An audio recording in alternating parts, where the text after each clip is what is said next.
New York. While much progress has been achieved in treating AIDS around the world, a new report shows there's still a lot of work to be done.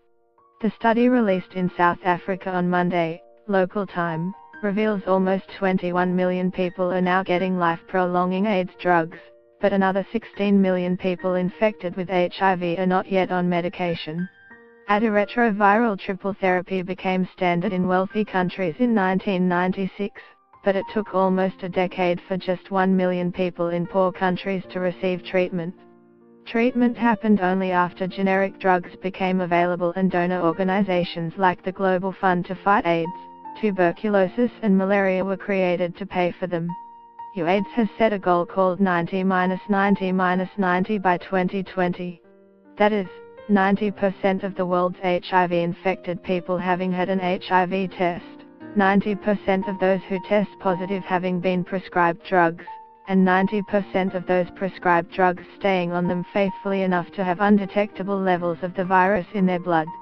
After remarkable progress toward that goal, the world is now at 70-77-82, said the report by UAIDS, the joint United Nations AIDS fighting agency.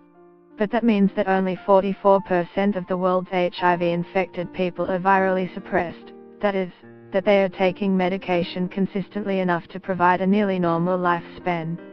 By that measure, the countries doing best are Botswana, Britain, Cambodia, Denmark, Iceland, Singapore and Sweden. Get the latest news and updates emailed straight to your inbox.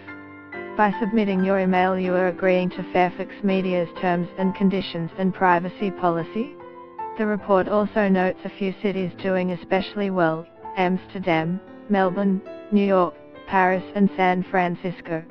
Only 4 countries in Africa, where the epidemic has hit hardest, are getting drugs to even 75% of their citizens needing them: Botswana, Rwanda, Swaziland and Zimbabwe. The number of people dying of AIDS annually peaked in 2005, at about 2 million.